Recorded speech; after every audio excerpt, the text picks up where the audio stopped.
In this video, I'm gonna share with you the way I'm using the iPad 2018 to play guitar in live situations. Mostly, I'm referring this time to function bands and musical theatre shows which I had the chance to play lately here in London.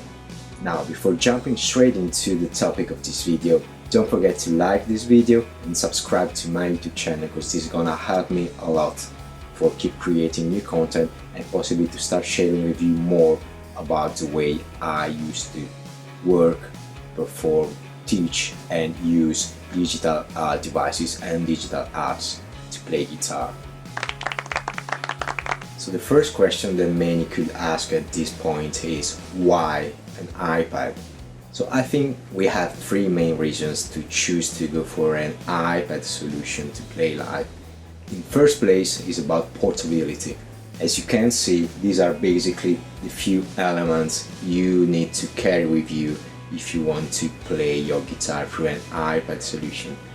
And portability means that you can travel easily, you can travel lighter, and here in London particularly it's really important to being able to move quite fast and quite easily around public transportation and any sort of crazy transport situation you could find yourself into.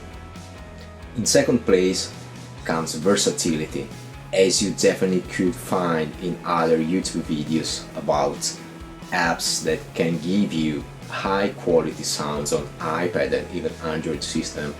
There's many options as of today to plug in your guitar and really work out really good sound solutions for any sort of genre and styles you need to go for.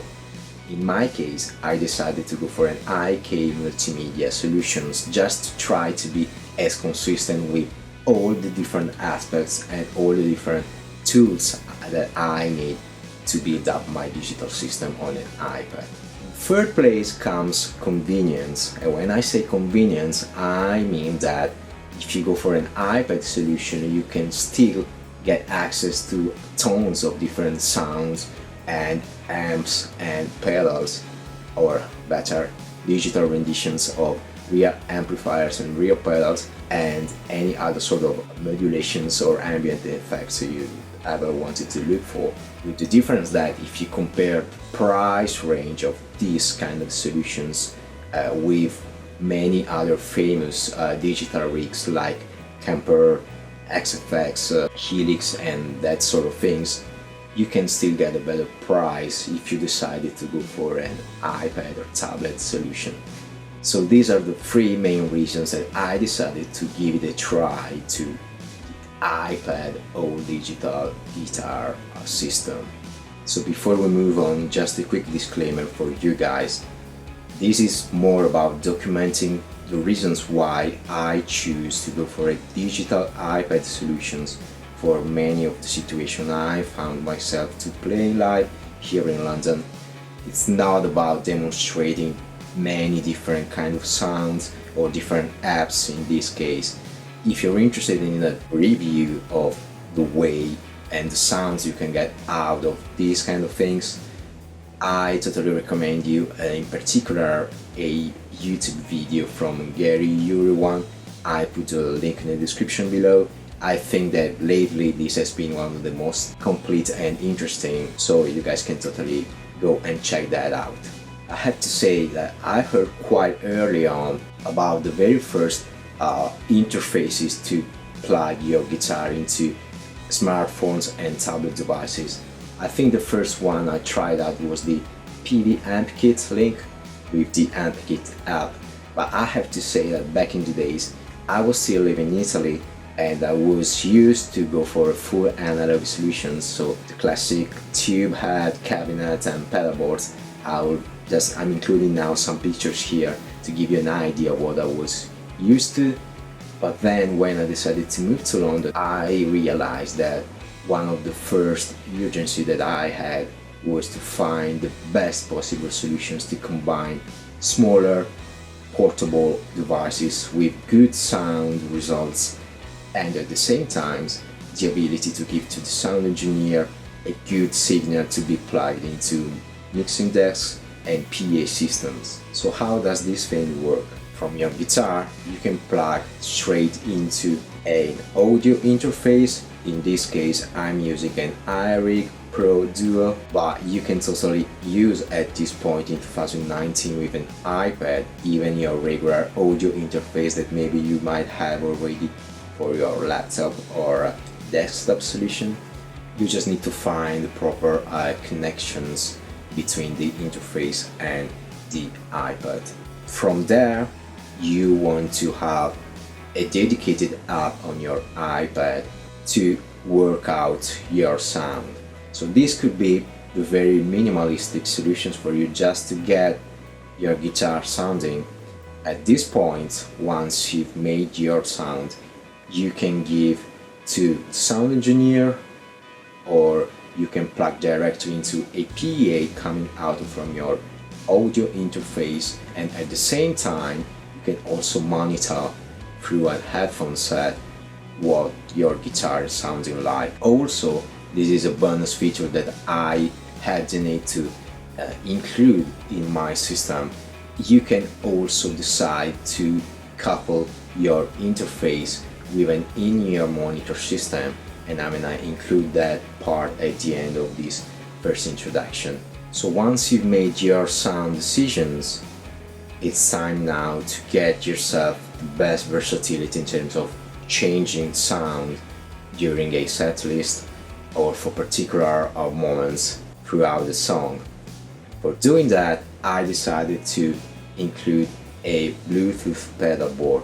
In this case, we're talking about the iRig Blue board, to be coupled with the app that I'm using on the iPad. In my case, we're talking about Amplitude, again by IK Multimedia, for the reason I explained it in the intro to this video. And versatility you get in this case is that, of course, once you make your sounds on the app, you can move quite easily, choosing between 4 different presets at a time. You can also change banks for your sounds, but this gets, I think, more tricky. So the only limitation you might have is that you can, as a maximum, decide to change 4 different sounds in the same song. So in my case, talking about function bands, but also talking about musical theater shows, what I got required so far was something that I could easily manage with 4 different presets per song.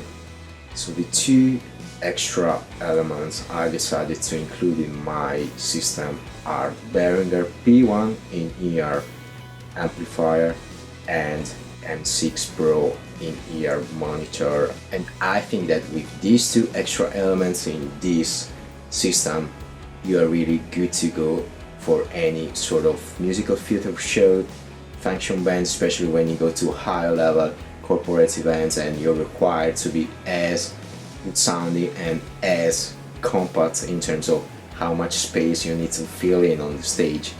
But also, if you think about TV shows, radio shows, or all those situations in which your sound must be picked up as much good as you can offer to the sound engineer. Now let's go very quickly through the steps and the signal flow that comes from my guitar and goes finally into the iPad and to the PA system or the in-ear monitors or any other sort of sound outputs you might need to feed.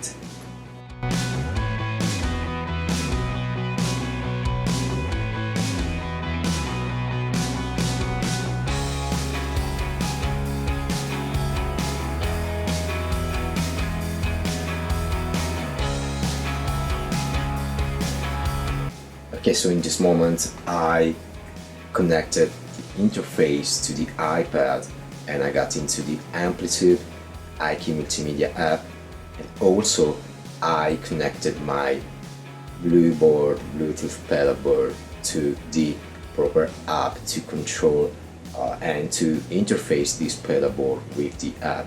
So now, as you can see, I can switch between 4 presets as I showed you, and these 4 presets resembles pretty much what I used in one of my recent function gigs. It was actually a last minute course, so I didn't have that much time to work out things, but as you can see, basically out of 4 presets I had 3 of them pretty much set. I just have this user free, for which I didn't have time to change names or to do probably more redefined work on it, but I'm gonna show you now a little bit of how those sounds and we can get a better idea. So let's go for a quick introduction to this clean sound. Is actually still based on a Marshall kind of amp and setup, and I think that's actually related to the fact that you have a certain amount. This could be a con in case if you really want to stay on the cheap side of the solution. Once you buy the Amplitude app, you have a few libraries and amps and pedals at your disposal, and the more you want to include, the more you can get buying extra libraries to add to your app. So in this case I try to stick to the default amplifiers, and I think I just bought a few pedals over the time. So in this case it's more like a Marshall low, really low gain kind of sound.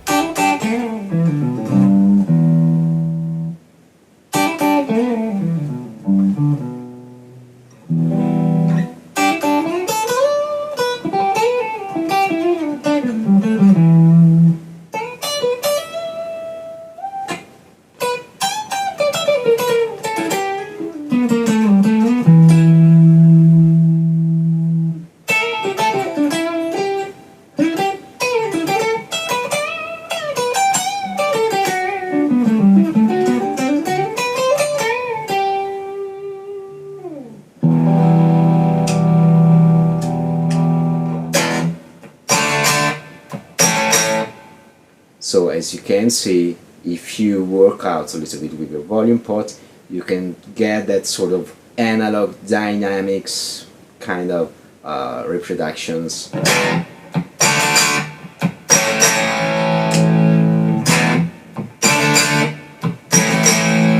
the second one is a more crunchy thing.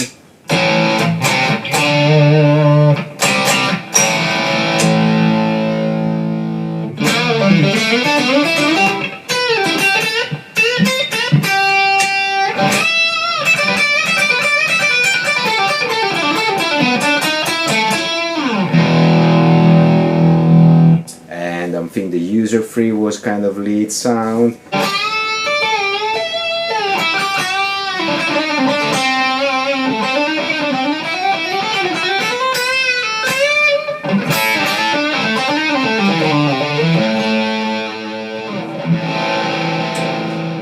And I guess the last one is a really high gain thing.